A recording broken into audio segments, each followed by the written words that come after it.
All right, good afternoon. All right, thank you for coming over. This talk is about the work that 3,500 and more security professionals do inside Microsoft to secure our products and through that secure your organizations. My name is Abhishek Agarwal. I'm the Principal Program Manager Lead on Office 365, Exchange Online Protection, and Advanced Threat Protection products. I'm joined on stage by my name is Tim Burrell. I run Microsoft's Threat Intel Center in the UK, and so our focus is largely the nation-state and APT activity group tracking, and also feeding that into services like Office 365 and Windows.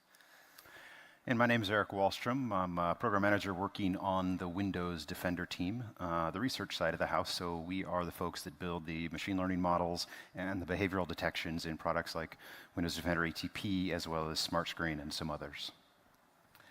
Thank you, guys. And the focus of today's talk, is, of course, is to take a look behind the scenes, the work that this awesome research team does, and get you insights from our security research teams, and get you a view into what are the latest cyber attacks that's going on, how are they constructed, and what our products can do to defend against those attacks. To get the discussion in focus, you would have seen this slide in other security sessions as well, and you probably heard Satya say this in the keynote yesterday as well. As you go through your digital transformations, our digital estates are increasing, and so is the attack surface area that you need to secure against. Accordingly, the attackers are getting more sophisticated, and they're finding new ways to get inside your organization.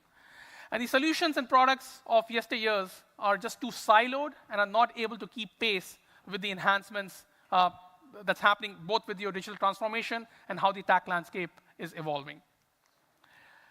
Microsoft Threat Protection brings together a set of comprehensive solutions that are integrated, intelligent, and automated that provides ability for you to secure your entire digital estate.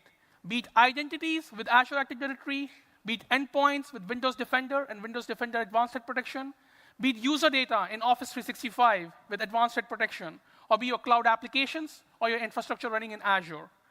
Microsoft Threat Protection brings together a set of products that enable you to secure this entire estate on power of our intelligent security graph, which is informed by trillions of signals across these services that we run at very large scale.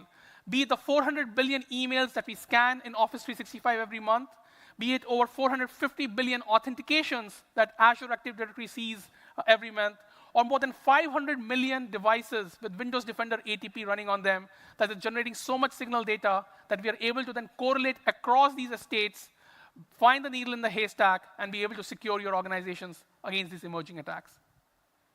Now, all of this is not just powered by machines or just intelligence. There's real hard human intelligence that sits behind all of this intelligence and that powers this. Yeah, so you'll have heard the intelligent security graph and maybe described as integrated, intelligent, automated. And really today we want to pick a few examples of techniques that we see, attack trends that we see, and show you kind of some of the work that our research teams do that underpin kind of that which finds expression in the security graph. And so hopefully we'll show you a little bit about how we integrate at a research level to kind of understand attacks end to end as they manifest. From a security researcher's point of view, if I'm looking at something like phishing, I want to understand both kind of the vector in terms of the email. I want to understand how the attacker kind of plans that. I want to understand how it finds expression on endpoint. And so even if my responsibility is one particular product or service, or my responsibility is like nation state rather than commodity, kind of understanding that end-to-end life cycle kind of helps me kind of do the right thing and can perform kind of at my best in the area I'm responsible for. So intelligent, integrated, and automated. So I'll let someone else pass the judgment on the intelligent part for the security researchers. We'll hopefully show you the integration, and then clearly the part that we're not, because we're people, is automated. But one of the things you'll have heard in the keynote sessions is how we use machine learning, how machine learning powers kind of the analysis that then allows detections.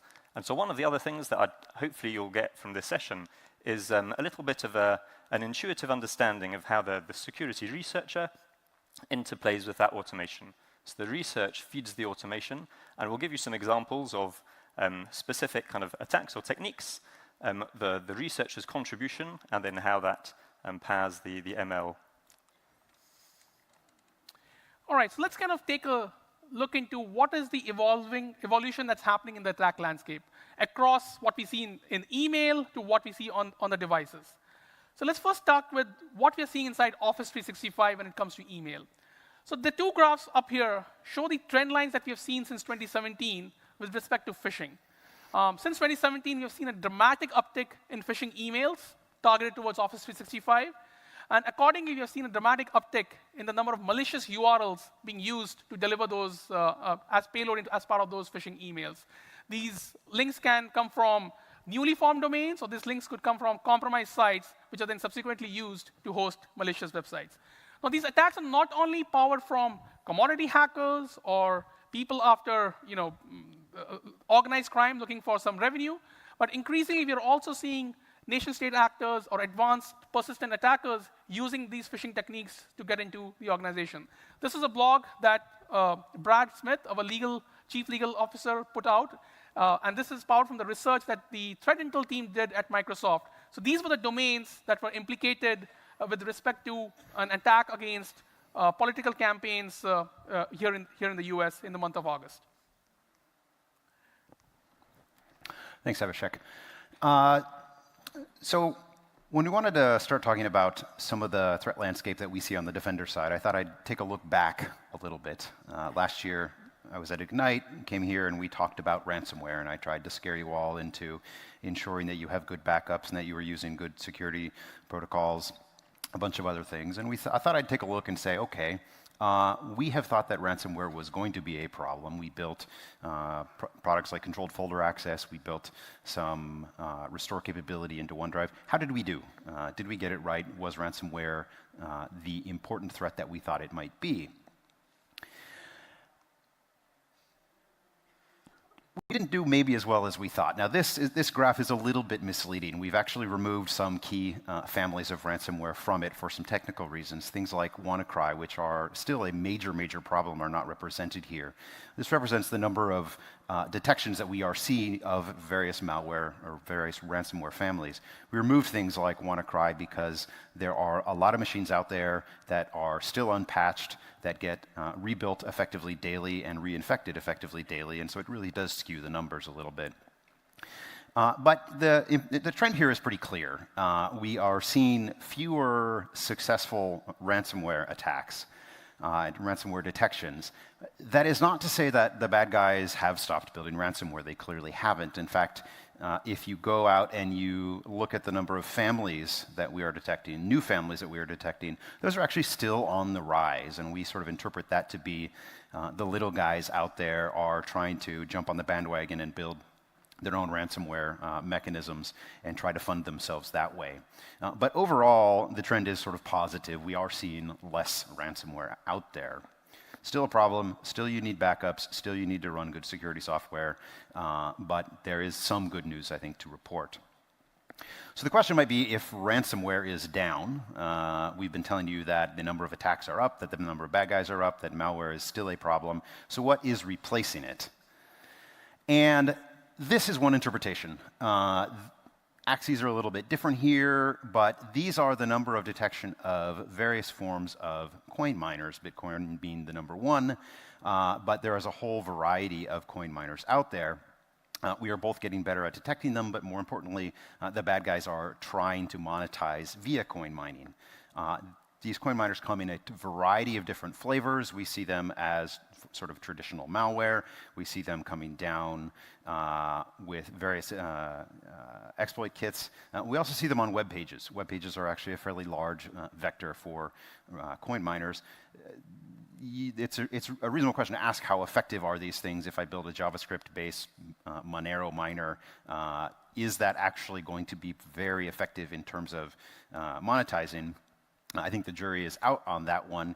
The interesting thing about that, though, is that we actually see these on other sorts of malicious web pages. So you see them on phishing pages. You see them on tech scam pages.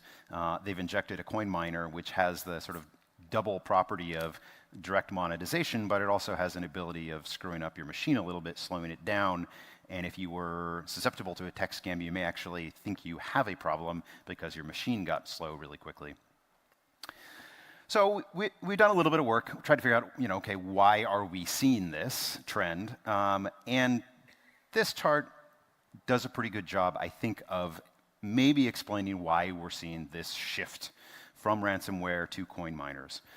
The blue is the number of coin miner detections that we have. The green represents the daily mean price of Bitcoin at the same time. And that's a pretty good correlation. I could have drawn this a couple of different ways, but it's clear that as prices of coins have increased, the number of miners out there have increased in pretty much lockstep. We continue to see them fairly often, even though the price of Bitcoin and some of the other coins have seen a significant retreat in the past few months. The one other thing I'd like to say about coin miners is that they may not represent the most malicious attack. Obviously, if you get WannaCry on your machine, you're going to lose all of your files, and unless you want to pay them, you're not going to get them back. Coin miners are slightly less benign. At best, they're stealing resources, but we kind of look at them as a distant early warning signal. If you have a coin miner on your network, it means that your defenses are weak. Somehow that has snuck in. It could be through an exploit. It could be from a social engineering attack, but it does represent a problem for you. The third area we're going to talk a little bit more about later is our fileless attacks. Fileless are a set of attack techniques. These are some numbers that the Poneman Institute have used to project the number of fileless attacks. They go back a couple years. They did this via some surveys that they have sent out. They're saying that about 35% of attacks this year are likely to use some fileless techniques. And we'll get into a lot about the detail of the fileless attacks. But the more important number on this, I think, is the second one. In the survey that they sent out, they talked to a bunch of different organizations who have had successful malicious malware attacks. And of those that used fileless techniques, 77% reported that they were successful. They are much more effective than traditional file-based attacks, in large part because antivirus scanners have gotten much more capable of detecting files that get written to disk and blocking those processes. So I think we're going to start out with talking a little bit more about the details of phishing. Thanks, Eric. All right, so let's kind of get into what a modern phishing attack campaign looks like. So you would have seen this slide in other security presentations.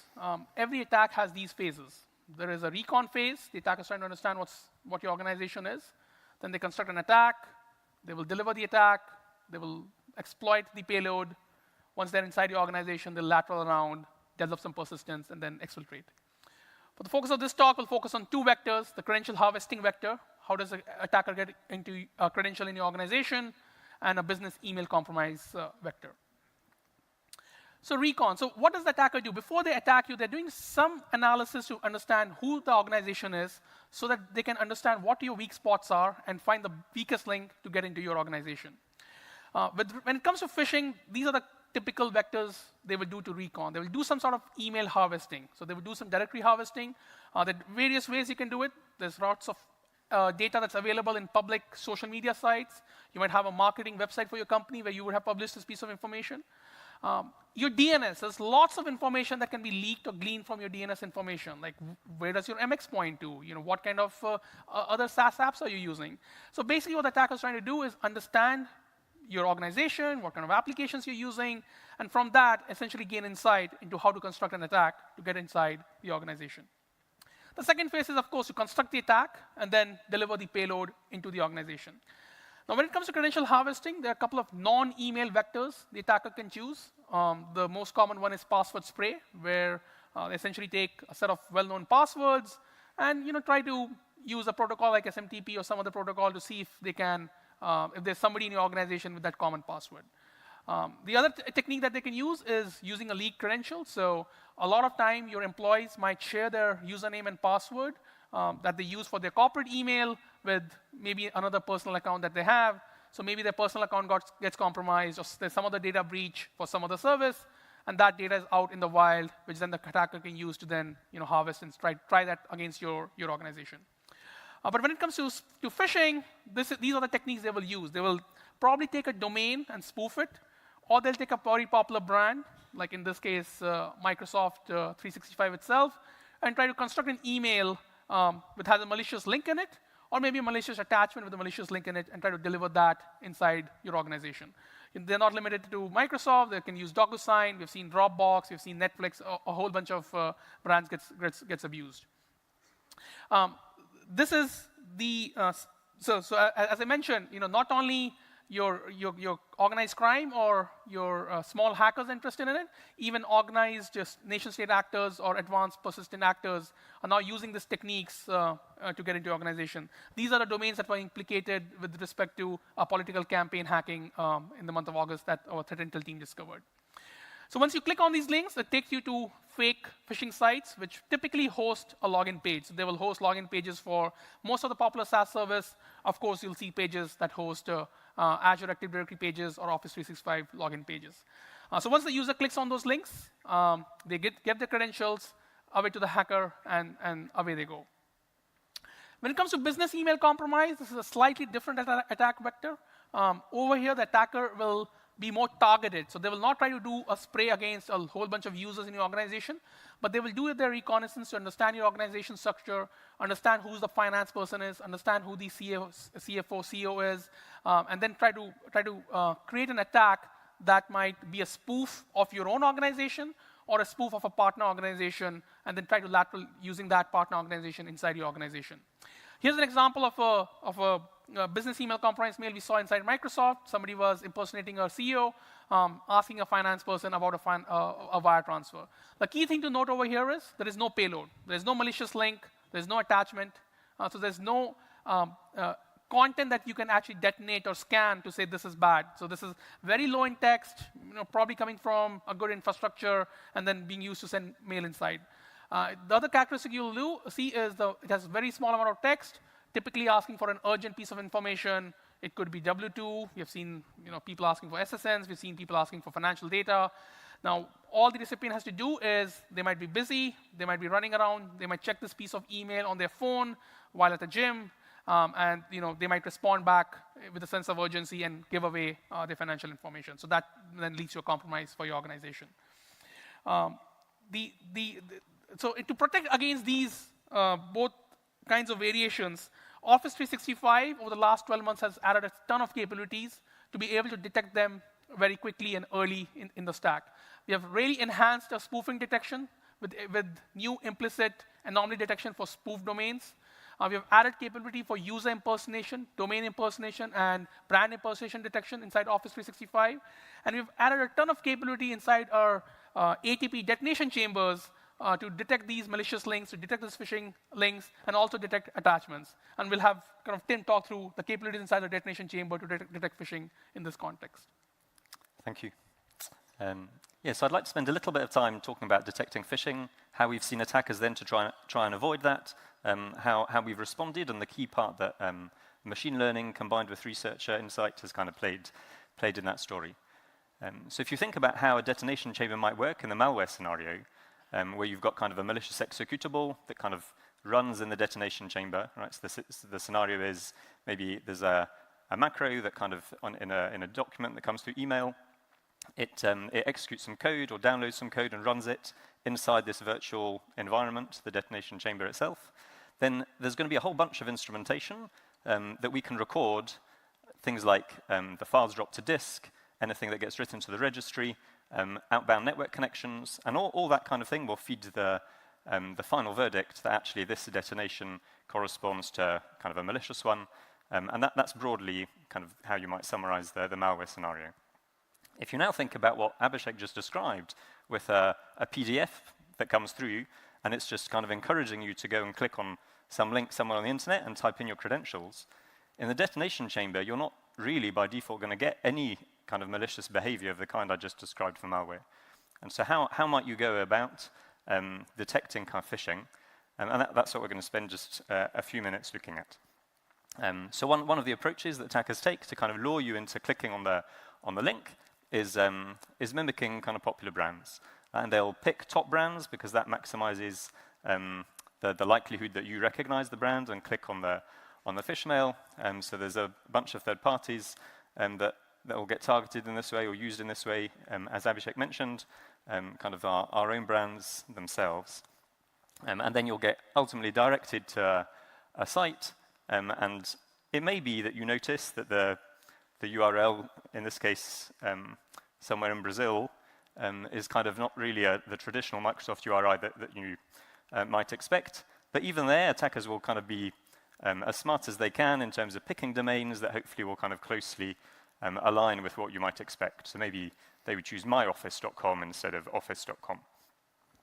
So how might we go about kind of detecting this kind of thing within our detonation chamber?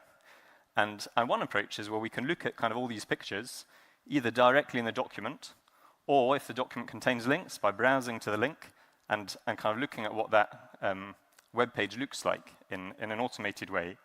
And then we can analyze those pictures and try and say, well, does this picture look like a brand that kind of we know about? And so we kind of can categorize some of the kind of top brands worldwide that have historically been most popular within kind of phishing campaigns. And then we can kind of analyze that picture. This is based on technology from Microsoft Research from a number of years ago that we're kind of applying in this context. And then we can say, okay, well, this picture does match up with this particular brand. And then what are other features in the document that we can kind of match with this kind of brand analysis and say, is there a mismatch, right? So in the Office case, we might have a link to office.com, myoffice.com, or some Brazilian kind of domain. And we'll be able to say, well, there's an inconsistency between the Office brand image and kind of this URL artifact or kind of link artifact in the document. So that's kind of one approach, and that feeds into a large number of detections. But clearly, attackers are going to be wise to this, and they know that we're going to be doing this kind of thing. And we know that because we see them specifically try to evade this specific kind of image and brand recognition. And here are a couple of examples of them doing that. So this is a standard kind of phishing mail, came as a PDF, basically telling you you've won a prize, and if you go and click on the right links, put in the right information, you're going to be rich and no longer need to work again. There's a big kind of Yahoo banner, and so if you think back to the previous slide, it seems that if we were kind of doing our job properly, we ought to recognize that this is Yahoo brand. We'll recognize it as Yahoo, see the link doesn't kind of match up, and we'll mark that as bad. But we know that the attacker took specific steps to avoid this, because if you look closely at this document and analyze the PDF, in fact, it's not one image. This document had 1,600 images that kind of put together as a jigsaw puzzle to look like Yahoo. Now, there's no conceivable reason that you would build a document that way unless you're specifically trying to evade phishing detections in kind of ours or similar products. But this is kind of where the interplay between a researcher and machine learning comes in, right? Because what we can do is, as analysts look at this, they kind of have an intuitive sense that when there's 1,600 tiny pictures in a PDF, then something is probably wrong. And so that's kind of a feature, right, that the analyst can tell the machine learning guys, well, one of the things that's important for you to track in your models is the number of pictures in a document and how they fit together, what kind of proportion of the surface of the document do they represent, and then that can kind of be part of what the model trains, the data the model trains over. Here's another example, and we'll come back to the machine learning kind of angle in a minute. So this was something, a document trying to imitate the Apple brand. Your Apple ID needs additional verification. And you can see, if you are able to read that there's kind of a couple of grammatical mistakes here, like your Apple ID needs, it kind of should have an S, and there are kind of various others peppered throughout the document. And that's kind of a fairly common trend in phishing mail, that they're not always kind of well put together. And so extracting kind of the text is something that kind of, again, can kind of feed the model and kind of help influence our decision as to whether something is good or something is bad. And in this case, if you kind of try and just naively extract the text from this PDF, you get something like this. Your Apple 1D Okay, so they've kind of used the number 1 to try and kind of break up the recognition of a kind of a key term like ID or user or cred. These are kind of common things that kind of phish mails are going to be targeting. So your app or 1D need additional verification, and then you can see that all these funny characters basically correspond to the text not having been extracted properly. And the reason for that is that they were using a very specific font that's usually reserved for kind of mathematical equations. There's a kind of, if you're using equation editor or kind of trying to write mathematical expressions, you can use a font that has a different representation, kind of a non-ASCII representation of a lot of the letters. And when you just do extraction as text, you would get garbage.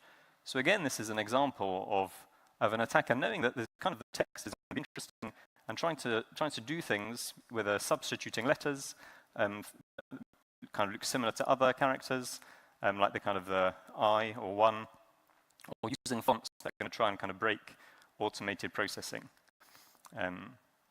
So one of the things that we do is we kind of have a whole kind of learning based algorithm that kind of tries to recognize the text. We actually extract both the non-normalized text, because sometimes kind of common errors can be fingerprints of certain attack groups. And that's especially interesting for kind of the nation-state case, where really you're often tracking a very small number of people, and it's the same people who are kind of doing kind of creating the phishing mails again and again. But even for kind of large-scale commodity campaigns, sometimes people use templates from standard tool sets. And so you'll kind of see these same mistakes or same features kind of crop up again and again. So going back to the machine learning, you can kind of think about, if you take examples like these, kind of the text, kind of what are the fonts, what are the pictures, things like the number of pictures, how they fit together, like I mentioned earlier. These are all things that kind of an analyst or a human researcher are very good at. We've got good intuition. Often kind of you can look at a document and know kind of immediately that this looks like phishing. You can kind of create this big, long list of features, but then what an analyst is not so good at is understanding when you scale to the kind of the number of emails that Microsoft processes each day, what is the best combination of that will kind of accurately identify phishing while not kind of creating false positives on some customer who happens to have a brand that looks a bit like some other image that we recognize, or there's kind of, you don't want like a spelling mistake in someone's document to kind of result in that being identified as phishing. And so this is where machine learning is good, and you can feed in from the analysts and researchers that long list of features, but then machine learning can then train against the huge volumes of data and work out, well, what are the correct combinations? What is the optimal kind of set of logic that will maximize your detection of phish while kind of minimizing FP? So I hope that gives a bit of, kind of expands a little bit on what you might have heard about kind of we use machine learning to detect phish at scale. One other aspect that's kind of interesting here that we kind of wanted to highlight was how really kind of the infrastructure for phishing, malware, nation state and commodity are often interrelated. Right? So there was an Emotet campaign, it's a particular strand of malware earlier this month that kind of showed this fairly well. And broadly, the way these attacks work is there's some kind of botnet that can be used, for example, to send spam. And that will get sent to a large number of victim machines. And then the kind of that botnet wants to kind of maintain itself and stay healthy. Right? Machines might drop off the botnet, and so some number of its target machines, it's going to appropriate to the botnet to kind of maintain itself so that it can carry on doing its actions that it wants to do. Right? And so maybe these kind of small percentage, maybe 10% of targets will kind of just be co-opted into that botnet. And then the remainder can kind of be just used as a service, right? To sell as a service to criminals. If you want to run a phishing campaign, you can go to these guys and they'll kind of allocate some percentage of their targets to kind of deliver your phishing document or deliver your malware. And so there was a campaign earlier this month where we saw exactly that, and there was kind of a combination of this kind of one botnet used to deliver multiple different types of payload across phishing and malware, kind of different URIs, different domains that these payloads are being downloaded from. And part of the work of the security research team is to analyze that, because in this case, we had a very good visibility of that kind of initial botnet. And so we could use that to protect customers and identify like a number of phishing mails that were being delivered. But then by kind of analyzing the campaign, and I think Abhishek said there are 100,000 of campaigns, and so we can pick the ones that kind of seem most novel in terms of the number of domains or kind of new features that they involve. We can kind of graph out the kind of the relationships between all the different data, all the different attacks that we've seen, and how they're interrelated. And so in this case, there were kind of two things that were kind of interesting. One was that kind of phishing payload was actually delivered through two different mechanisms. There was the PDF with a link, which was kind of the original way that we'd seen it and blocked it. But actually, we then discovered there was that kind of same ultimate kind of secondary payload that was being delivered through documents with attachments. And then the second kind of interesting angle was then discovering the other things that were being delivered. Right? Because although we might block the initial Emotet payload, there's downloading some secondary payload that's malicious. We want to understand that secondary payload, both to give customers a better insight into what was the ultimate intent of the attack, but also because that's a way that we can discover and then have defense in depth against all aspects of the attack lifecycle. So maybe today we detect kind of that first stage and we protect the customer. Suppose that evolved in a way that somehow evaded kind of our protections, but we've got good coverage of the second stage, then we'll still ultimately be able to detect and block that particular case. And so in this case, kind of analyzing the graph, there was something like 27 different domains, each serving different payloads. And the payloads included not just phishing, but also kind of a new style of banking Trojan. And so then we were able to kind of analyze that banking Trojan, feed that information to Windows Defender, and ultimately kind of expand kind of our knowledge on what all the ultimate target payloads are. Sure. So one more area around phishing that we wanted to spend just a little bit of time talking about are malicious or URLs that somehow get bypass or get around all of the infrastructure we put into O365 ATP and other mechanisms and end up in your browser. This could be via advertising. This could be somebody literally just typing something in. This could be somebody using a web-based email client that doesn't go through O365. And to that end, we have a product we call SmartScreen. Currently, SmartScreen runs in 3 browsers, Microsoft Edge, Microsoft Internet Explorer, as well as a plugin for Chrome. The Edge and Internet Explorer versions are native, have a few more capabilities. But the basic idea here is a browser gets pointed at a web page. If we know about it, if it's google.com, if it's microsoft.com, if it's outlook.com, we know about the top websites. We don't bother to do anything. But if it's something that's a little bit more obscure, we go ahead and call our cloud service.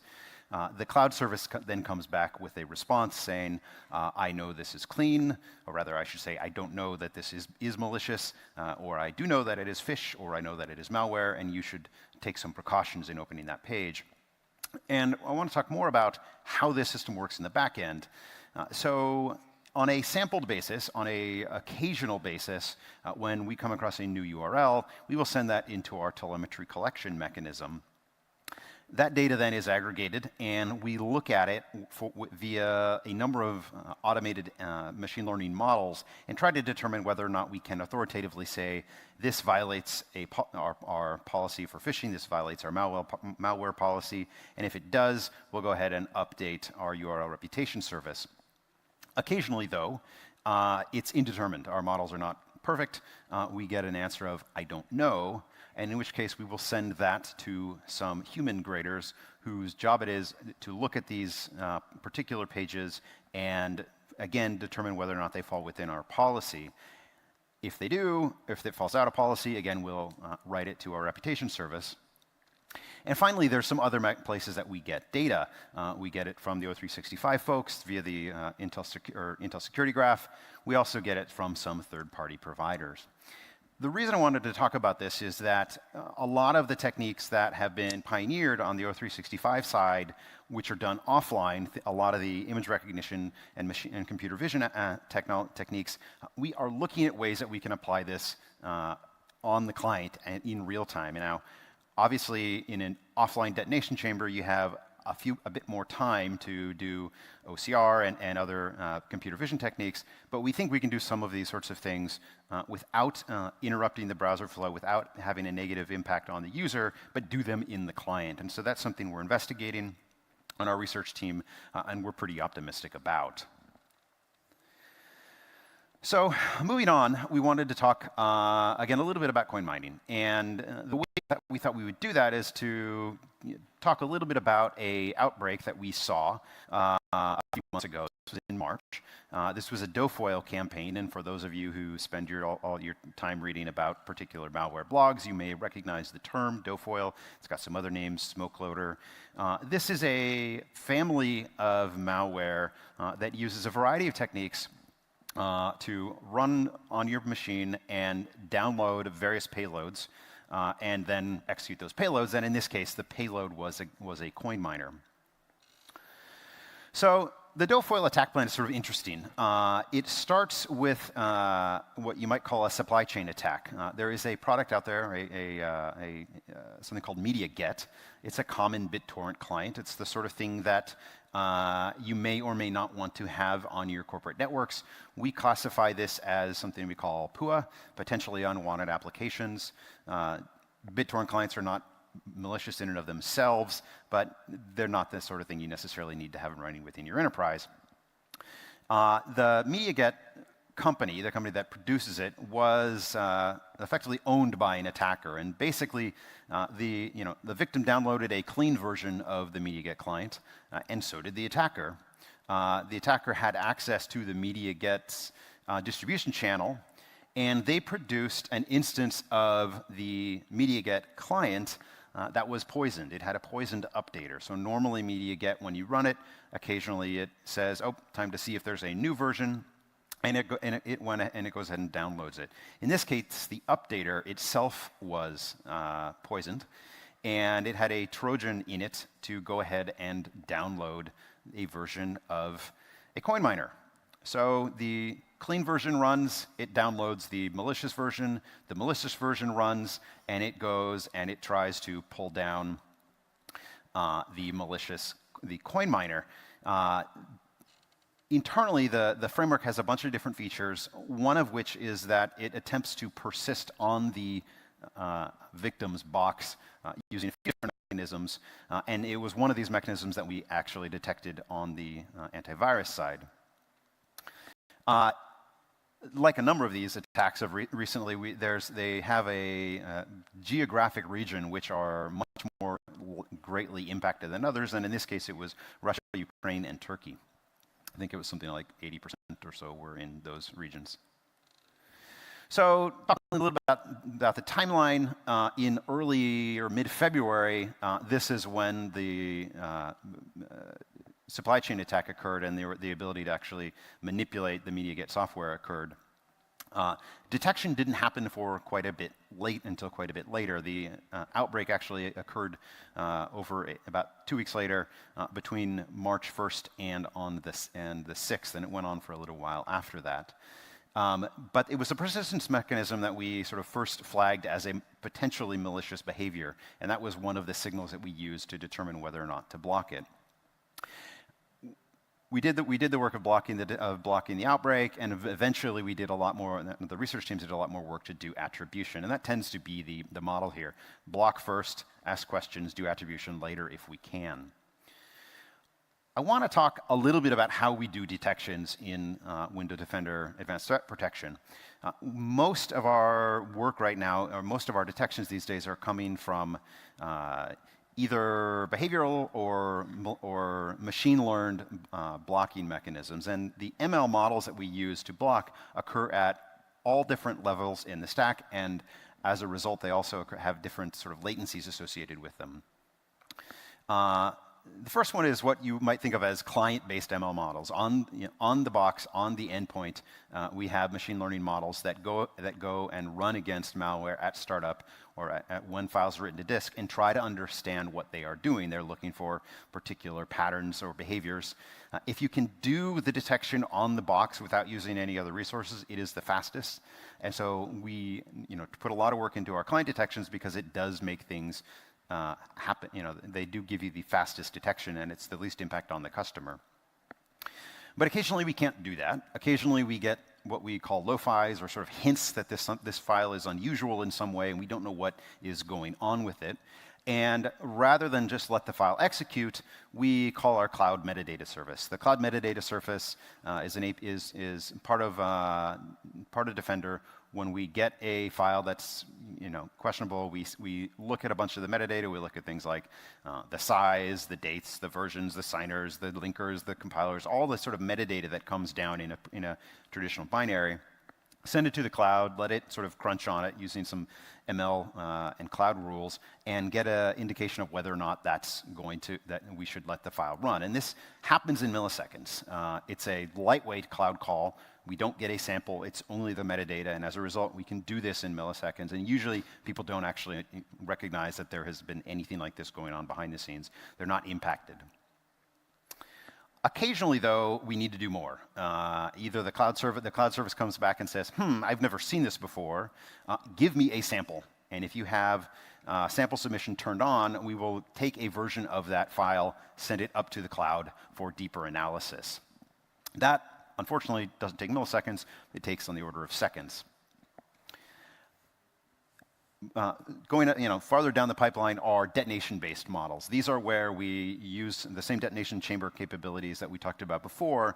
We start up a file in the detonation chamber, look at the sorts of things and sorts of behaviors that it emits. Which does it try to download other files? Does it write registry keys? Does it do other behaviors which are suspicious? For detonation to succeed, it takes on the order of a few minutes, and so we try not to do this as much as we can. We'd rather block it upstream, one of the faster techniques. And finally, there are what we call big data. And this is where we get a lot of submissions slowly from around the world, and we sort of aggregate them together through time. This takes a lot more time. Obviously, if there's a new outbreak, it takes a while for dozens to hundreds to thousands of people from around the world to start up their file and for us to collect enough intel to make decisions that way. In the case of Doughfoil, they were local models and the cloud metadata service that did the actual blocking. And the initial blocks happened within a few milliseconds. Later on, as some of these other models kicked in and some of our analysts became more aware of the problem, you would have seen the detections change. So initially, you might have seen some terms like Fuerbus or AZDNN did this detection, and those terms probably mean nothing to anybody in this room, and they probably shouldn't. Those are some of our internal generic detections. Later on, as we got more intel and we knew more about it, the detections that we were exposing to the world would have much more specific names, and so they started to become in as Doughfoil C or D, I think it was. One other thing that's worth noting on this slide is that not all of these capabilities are available on all SKUs. Some of the cloud-based scenarios require one of the higher-end SKUs, E5 in particular. These things take a lot of resources, and as a result, they're only available in the higher SKUs. So this is a detection tree. This is Windows Defender Advanced Threat Protection's console, at least pieces of it. Some of you may have seen something like this if you're using WDATP. This was the actual detection of the media get as it was running. And so this is sort of these are sort of roll the tapes sort of scenario. Media get, the clean one ran. We got a record written up to the cloud. It started its updater. The updater downloaded a temp file, converted into the malicious version of media get, and that was the bootloader. So this is sort of the signature. This is what's at runtime. We're sort of emitting these events and tracking the execution of this malware. The ATP console runs continuously, and pretty much any time that you are executing new files or doing any content, it's sort of writing a trace of what's going on. And that previous slide, we showed you the sort of process tree of MediaGet, but there were a number of other things that happened. One of the ways that MediaGet functions is through a technique called process hollowing. Process hollowing is a fairly complex mechanism, a fairly powerful mechanism. Basically, you start with a clean process. I think in this case it was explorer.exe, and it starts up another instance of itself. Then it goes and kind of deletes the running binary code and injects its own code in there. As a result, it's doing this. It's running in a so-called clean process. It makes it easier to avoid detection. This is another detection that we got during this outbreak, and indeed we were able to determine that there was some process hollowing going on. These sorts of things are not necessarily diagnostic in and of themselves. There's a lot of techniques that are rare but have legitimate usages of them. Here's another one. This was the calling out to the C2 machines.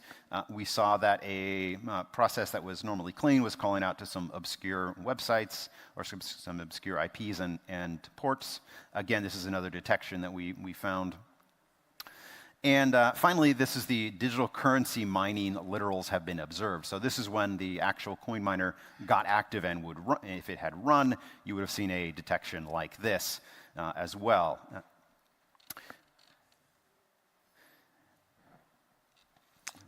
Thanks, Eric. Very quickly then, so one of the reasons DOFOL was interesting was this kind of detection using the cloud machine learning. Another one was this detection across multiple stages of the attack lifecycle. And finally, kind of coin mining is interesting because it's one of these things that we see replicated elsewhere as well, where attackers have, in some sense, followed Microsoft's advice about doing code reuse, right? And so we see these attacks on the Windows platform, but then attackers have repurposed that same coin mining code, and we see them in Azure running on, say, Linux VMs, right? So within Azure, we've got kind of large numbers of customers running both Linux and Windows VMs. And from a detection standpoint, we've kind of done the same thing. And so these same detections that worked on Windows, in many cases, we can adapt and run that same thing on Windows. So on the left there, you can see the actual, or if you squint, you can maybe see the actual coin miner that's running, and a whole bunch of like associated processes that were kind of killing other processes on the box. Kind of the common behavior when the miner's running, it tries to kind of kill other maybe security products or instances of itself that were already running. On Linux, we see the same kind of thing, the miner running, but kind of before or after that, there are kind of small indications where it's kind of trying to see how many processes are running, what kind of spec is this machine or server, and like I say, we can kind of apply the same detection methodology here. And then finally, even on PaaS workloads, right, if you're running a web app in Azure and you've misconfigured it to allow arbitrary processes, we've seen kind of coin miners run in that example as well. And again, even though the process is now running within the web app sandbox, we can kind of reapply that same detection on the first party kind of Azure pipeline that detects a coin miner is running in the sandbox. And although it's kind of no threat because it's sandboxed, it's still potentially of concern to the customer whose web app it is, because as Eric alluded to at the start, maybe kind of the mechanism by which the coin miner ran could be repurposed by an attacker to exfiltrate other data belonging to the web app, right? And so there too, we can kind of take the detection that we'd originally developed for kind of Azure on Windows and kind of surface that as a detection to the web app customer in Azure Security Center. And it'll basically be the exact same thing, except the path of where the binary was running from will kind of reflect that in this case it was running within kind of the sandboxed area of the web application. And with that, I think I'll hand back to Eric to talk about fileless attacks. Thanks, Tim. So we talked a little bit about phishing. We talked a little bit about the DOFOL outbreak and various coin miners. The third topic we want to cover today are fileless attacks.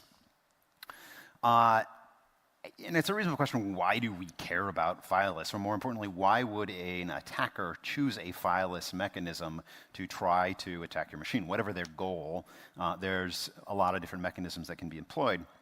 And the first one is simply stealth. AVs and security software tend to be very good at analyzing things that happen on the file system. When files are dropped on the file system, they almost certainly will get scanned. And so If you can avoid using files altogether, you've sort of gotten one step ahead of the security software. Second, fileless techniques tend to use a lot of built-in tools and various scripting mechanisms. Microsoft, out of the box, a typical M365 desktop has at least 4 different scripting languages that are sort of native, and so these languages are considered legitimate, and so the attackers want to use these legitimate tools because, again, they are trying to avoid being detected. They also tend to generate fewer events. You saw a lot of those events being generated and visible in the ATP dashboard. Fileless techniques tend to generate fewer of those, and so again, less information, less of a footprint, less ability to be detected. And they're also harder to investigate in retrospect for exactly that same reason. If there's no footprint of the attack, it's going to be very difficult to figure out what happened. And secondly, flexibility. There's a lot of different attack vectors that can be used instead of the file system. We've seen fileless attacks that try to go after the registry, that try to go after WMI infrastructure, that use the various scripting languages, group policy, a whole bunch of other attack vectors that are promising. And the tools are quite versatile. If you use something like VBScript or PowerShell, you can do a lot on the box using native tools. And VBScript, quite frankly, isn't the hardest thing in the world to write, so it's fairly easy to stage some of these attacks. It takes a fairly sophisticated developer to build process hollowing capabilities into a piece of malware. It does not take a sophisticated developer to write a PowerShell script. No offense to the PowerShell experts out there. So what are they? This is a fairly obvious question to ask. What is a fileless attack? And so I thought I'd start by looking it up. Here's Wikipedia's definition. Fileless malware is a variant of computer-related malicious software that exists exclusively in a computer memory-based artifact, i.e. in RAM. That's not particularly descriptive. It's also a fairly limited definition.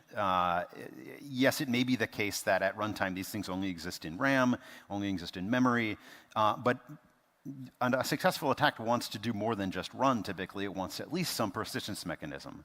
And so there needs to, we need to expand on this a little bit to mechanisms that, or to fileless that may leverage the disk rather than the file system in different ways. So we have a lot of smart folks at Microsoft. We decided to build a fileless attack ontology. And this is a fairly complex diagram, and we're going to spend some time here. So we started out by trying to classify fileless at the top level as a number of different types. And type 1 fileless malware is pretty much what you think of it as. These are capabilities or attacks that don't use the disk effectively at all. It doesn't use the file system. It doesn't write to the master boot record. It tries to leverage other attack vectors. These could be the network. These could be malware written directly to firmware or directly to the BIOS even, or in the hypervisor. This is what most people tend to think of as fileless, and it certainly is a reasonable piece to talk about. But there's others. There's something that we are calling type 2 fileless, and these only indirectly use the file system. So this would include things like fileless or malware that writes to the registry or uses WMI infrastructure. Maybe it writes to the master boot record. There is data being written to disk. It's just doing so indirectly. And then finally, there's a third type which it has a fileless persistence mechanism, but it requires files to operate. And this is a little bit of obscure, but it's similar to type 2, and we'll talk through the details in a minute here. And the other way to kind of classify this is sort of what types of vectors do these things leverage. Some of the attack vectors will include the network. Some will use the actual physical hardware. Other will use pieces of the disk. And this is another mechanism that we can use to classify the malware. So you may say, Eric, great, you took what was a really easy concept in Wikipedia and you just made it way, way, way more complex, and that's what Microsoft does at times. We understand that. But the reason we did this is that it helps us sort of think about the types of detections and mitigations that are applicable for the different classes. different sorts of mitigations will apply to a type 1 piece of fileless malware versus a type 3. So I thought we'd go through some of the techniques that we have found successful in mitigating these types of attack. Now, type 1, there's no disk activity, so you would expect us not to be looking at things that happen on the disk, and indeed, memory scanning is one of the more effective mechanisms. This will help us catch things like injected models or injected or modules or shellcode. It doesn't necessarily help us with any sort of persistence mechanisms. Behavioral monitoring, and you're going to see this on all 3 slides, is a very, very effective mechanism for determining, for finding fileless malware. It's the behaviors, it's the things that the malware is doing that it can't easily hide. If you want to, for example, open network connections externally, we are going to be able to detect that, even if it didn't start from a file written to disk. Type 2, behavior monitoring. Again, we can detect things like it's actually or installation or its persistence mechanisms not relying on files. So these are again things like WMI, auto run keys, the registry, other areas. Boot sector protection. This is a capability that we have recently shipped. It was shipped as part of controlled folder access. This basically disallows a process from writing to the boot sector. That's fairly obvious thing to do. If you think about it, very, very few pieces of legitimate software have any need whatsoever to write to the master boot record, and so why don't we just block that outright? And that's something we do as part of our attack surface reduction tools. And finally, AMSI. Many of you who are familiar with antiviruses may be familiar with the anti-malware scan interface. This is a common interface. It's a public interface Windows exposes to applications. And basically what this interface does is it says, OK, application, if you call me, I will in turn pass what you call me with to the AV engine. And that may be Windows Defender, maybe Symantec, maybe McAfee. I, of course, will be biased towards Defender. But suffice it to say, when an application is instrumented with AMSI, it gives the scanning engine the ability to do something with that input. Type 3, memory scanning again, behavioral monitoring again, and AMSI again. All 3 of these tend to be fairly useful for dealing with type 3 fileless. So let's look at some examples. Oh, I should also say that ML goes across the board here. All of these technologies, whether they be behavioral monitoring and AMSI, memory scanning, they all leverage both cloud and ML-based detection models where appropriate. Let's look at some examples here. So this is an example of a type 1 attack. This might be a sophisticated attack that uses a vulnerability in a device, maybe a PCI controller, could be bad USB. You guys are familiar with bad USB. There's a lot of different ways that you may have injected, or an attacker may have injected a malicious presence onto the machine without it actually getting to the disk. This is actually an example of one of those. I think this one came from a remote network session rather than something that was persisted on disk. But this is a pretty typical PowerShell command. It's doing something interesting. In this case, I believe it's actually trying to undecode a gzipped string and inject it into memory. And for those of you who are familiar with PowerShell, you'll see that a lot of those command line options are there to make the execution hidden. So what do we do about this? In this case, there was an AMSI detection that looked at that buffer, that command line. PowerShell is equipped with an AMSI scanning capability, so every time you run a PowerShell script, AMSI can get invoked. And in this case, we get an alert based directly on that malicious behavior in the AMSI or in the PowerShell script. So an indirect file activity. This is something, sometimes you hear the term living off the land, and that's just a term of art sort of saying we're going to use the native capabilities on the machine. In this case, there's no files available to antivirus for scanning, and so we need for scanning, and only legitimate processes are executed, pardon. Petya and Bad Rabbit did something along these lines. Part of, and we, Petya is also equal to NotPetya for the Microsoft research team.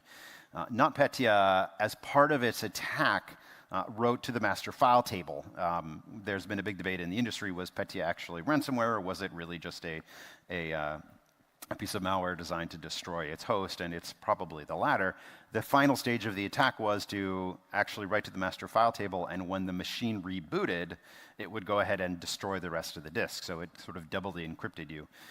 If you had something blocking you from writing to the master file table, you would have been saved from at least that last piece of the attack. In this case, boot sector protection would have prevented writes to the master file table, and it would have blocked at least part of the attack. Now, your user files would have been encrypted, and you would not have gotten those back, but you would not have flattened the box, and if there was data or any other relevant information, that data would have been safe.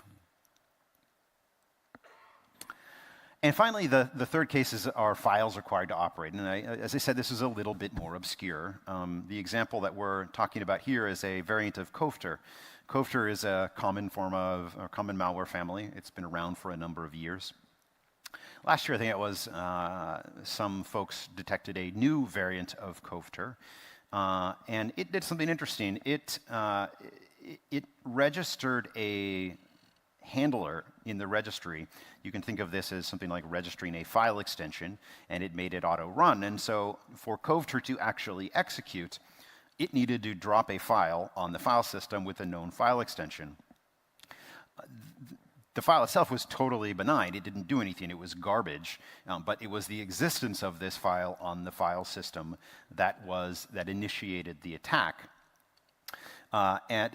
Here's an example. You probably can't read it, but this is the actual registry key that it is writing to. It's using a clean application called MSHTA to actually try to execute the JavaScript stored in the file system, and it was kicked off by the dropping of the file. AMSI, again, was the solution here. AMSI has another really interesting property, which is that for scripting languages like PowerShell, VBScript, JavaScript, it's very good at dealing with obfuscation. One of the techniques people tend to use is they try to obfuscate their code. And if you look at some of these malicious scripts, they will look like garbage. You will have a hard time discerning even what language they are necessarily written in. The AMSI interface, the way it works, the scripting language, in this case, I think it's JavaScript. The scripting engine will begin execution. It will see what APIs the engine or the script wants to call. It will hand those off to the AMSI interface, and the AMSI and the AV will try to detect whether or not it should allow those events to happen. And so, while the code itself is obfuscated, and you probably would, nor I could read it, it can't hide the behaviors that it's expressing. It can't hide the APIs that it is calling. And in this way, AMSI is able to detect Cover and block it before it actually does anything malicious. Thanks, Eric. I guess one other thing we wanted to talk about in closing on file attacks. Eric talked a lot about AMSI, which is kind of this interface within Windows that can expose to AV engines malicious behavior, or an opportunity to analyze data that may be malicious. And it's actually a good example of people kind of working across the company to kind of get coverage of all these different scripting languages. So some of these were kind of worked in Eric's team for things like JavaScript, like he described.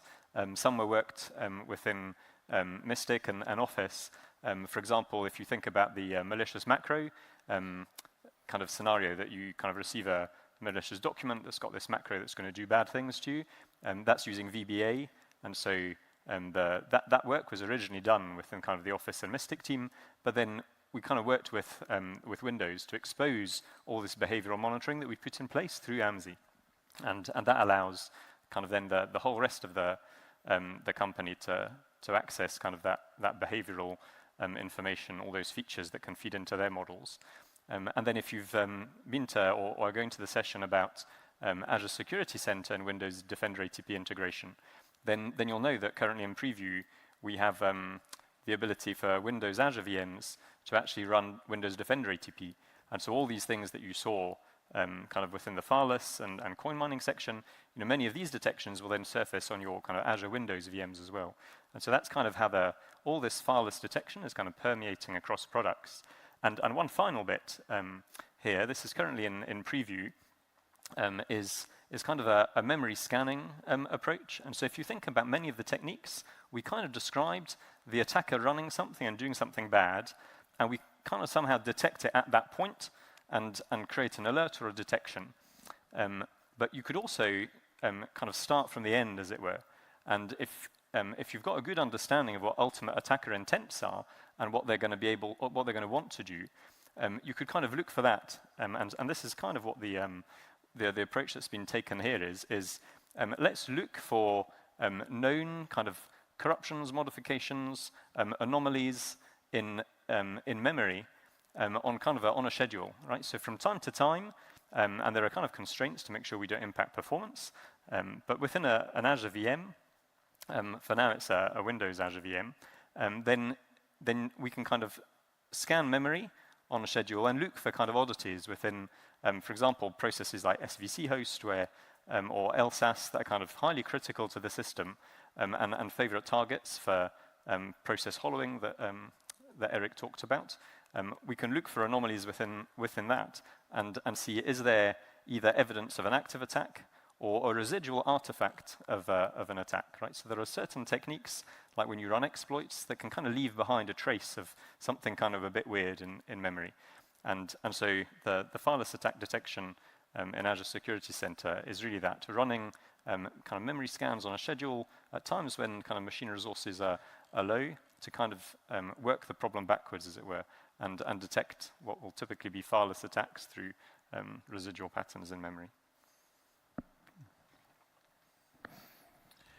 All right, so in closing, what we saw today was evolution of 3 different attack types: phishing, coin mining, and fileless attacks. And we showed you how Microsoft Threat Protection comes together to secure your digital estate, be it identities, endpoints, user data, clouds app, or infrastructure. You also saw examples how we are using machine learning across the board, powered by human intelligence, to better inform them and be able to better detect these malicious activities at scale. You also saw how these solutions are integrated, how we are taking solutions that were designed in Office and enrich them inside Windows, how we are taking solutions that were built in Windows and enrich them inside Azure. And kind of, if you look at the products that were in play for these specific attack types, for phishing protection, we showed you how Office 365 Exchange Online Protection, with Office 365 Advanced Threat Protection, with Windows Defender ATP can come together to protect your users. When it came to Bitcoin mining, we showed you how Windows Defender ATP with Office 365 and Azure Security Center comes together to secure your enterprise. And similarly, with fileless malware, same set of technologies came together to secure your enterprise. So with that, we'll kind of wrap this session up. Hopefully, you got a good visibility into the kind of attacks that we see and what kind of techniques are available across our products to secure your users. Don't forget to fill out the evaluations. Well, there's about 5 minutes left. We'll hang out here, take some questions. There's a couple of mics around the auditorium, so please step up and ask your question. Thank you.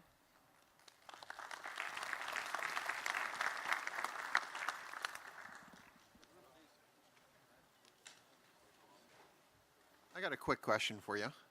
How are you handling the deep learning aspects in terms of the next generation AI stuff? You got machine learning, you also got the deep learning models. Yeah. Well, deep learning is an implementation of machine learning, and there's a number of different techniques that the various teams across the company are using. I'm not an expert in deep learning per se, so I hesitate to say too much more than the fact that we do use some deep learning models within Windows Defender ATP. One example of that, and there's a published paper that we're presenting at an academic conference, is the suspicious PowerShell detection that kind of Eric gave an example of earlier on. And that's an example of something that kind of has evolved, right? The very beginning we had kind of heuristics and scoring approach, that turned into kind of machine learning models, that now the latest incarnation of that is a deep learning model. And really it's kind of a case of over time, you kind of build up a larger and larger data set and repository, and that kind of gives researchers the ability, both in terms of data and kind of track record of all the labels that you've collected, to go and train kind of different types of models. And so they kind of started off with, I guess, it was a basic n-gram-based machine learning model. I think it was decision tree-based. And then over time, they've kind of, the machine learning or data scientist research community has kind of iterated, right, and tried different types of algorithms and methods. And as they discover ones that kind of perform better over the data than the one that we're currently running, then they'll kind of gradually run those side by side. And then once we've kind of confirmed that, yeah, it performs kind of equivalently or better in production, then we'll turn the old one off and run the new one. Hi. First of all, thank you very much for the presentation. Quick question regarding infrastructure. So assume we have a VM running in Azure with Security Center standard enabled. That requires an agent on the box to send info to log analytics and do that piece. Is that agent different from the Windows Defender agent? And how do logs and events and alerts generated by Windows Defender versus those generated by the Security Center piece, how do those interface? I can speak to the Windows Defender ATP piece. Defender ATP is only part of our E5 SKU, so it would depend on the specifics of the VM that you were running. If it was a E5 VM, then the events that are generated by WDATP are sent to Windows Defender Security Center. It's a separate repository sort of in Azure, and then those are made available to you via the WDATP portal. So those specific cases, the sort of EDR cases that the ATP product is designed to do is a sort of a standalone piece. The Azure Security Center section. To expand on that, I think that's part of the WDATP and Azure or Windows Defender ATP and Azure Security Center integration being in preview, right? And so, as Eric said, there's an agent for Windows Defender ATP. It was primarily designed kind of in Windows 10. It's now kind of supporting some down level and server. A lot of the Windows Azure VMs kind of are running operating systems that aren't supported by Windows Defender ATP. And so in that sense, you do have kind of two pipelines. There's the Windows Defender ATP agent, and then by default for Azure Security Center, the approach is there's an operational management suite agent that is collecting Windows events and forwarding them into the pipeline. And then one of the things that we've had to do, and are still doing in the preview, is make sure that you don't get the same alert reported by both pipelines. And so there's some deduplication that's happening there. One of the things, right, it's another good example of working kind of across teams, is the logic. Like I've got folk in my team who are developing detections for Windows, and we run those in the Azure Security Center pipeline, but we can actually package them as a binary that we share with the Windows Defender ATP team so that they can run those exact same detections in their pipeline. And so kind of behind the scenes, and it will gradually become more evident in the user interface, I guess, as we move from preview to GA. But behind the scenes, there's kind of integration and a common approach to running those detections. Okay, and a really quick follow-on. Can those events that are located in that Azure Windows Defender Advanced Threat Protection repository, can those be forwarded over into log analytics for that one central repository with everything? So that's slightly outside my center of expertise. I believe that at the moment, the answer is that for the Windows Defender ATP data, right, like if you're talking about the advanced hunting type capabilities in Windows Defender ATP, then to actually run those queries, you would need to be in the Windows Defender ATP advanced hunting experience. That's the place that they'll be. If you kind of click an alert within Azure Security Center, it will tell you this alert came from Windows Defender ATP and kind of provide you like a link to go into that kind of portal to investigate it. Okay, thank you very much. Okay. Thanks. Is there any plans to are there any plans to add an interface, a GUI interface for the customers to be able to add their own threat intel, such as throughout our IR process domains that we know are bad, and hashes and whitelist, blacklist? We can put it this way: I am not making any announcements today. Okay. We are very aware of the interest by our customers in bringing their own intel, and so there are a number of different teams around the company that are looking at ways that we can make that happen. There's nothing shipping now, and so again, there's no announcements here, but it is something that we're very interested in, and would be happy to talk to you about it, specifically, from a requirements perspective, because it is something that we're sort of trying to figure out the right way to approach that. Yeah, I've seen a couple indications in the API that that's possible, but we don't want to have to build our own tool in order to. We just want to get it done, right? Yep, totally understand. I guess just to pick up on that point, so like within it, the previous question was about Azure Log Analytics, and so for data that is in Azure Log Analytics, so depending on exactly which data you're talking about, there is a facility to generate custom alerts that then that show up in Azure Security Center, and so if your indicators of compromise or particular strings, if they relate to kind of your Azure cloud data, and that data is in Log Analytics, you can kind of write a custo query within Log Analytics, and then arrange to have that run on a schedule and surface alerts in that portal. So. Okay. So one last question there, and we'll step on the side so that the next speakers can get on stage. Yeah, just briefly, what are the current trends on Mac OS? Are the threats going like up or down, or what can you say about that? I am assuming you're talking about just things like Fileless and other malware attacks all up, or phishing. I mean, phishing attacks are huge against the Apple infrastructure.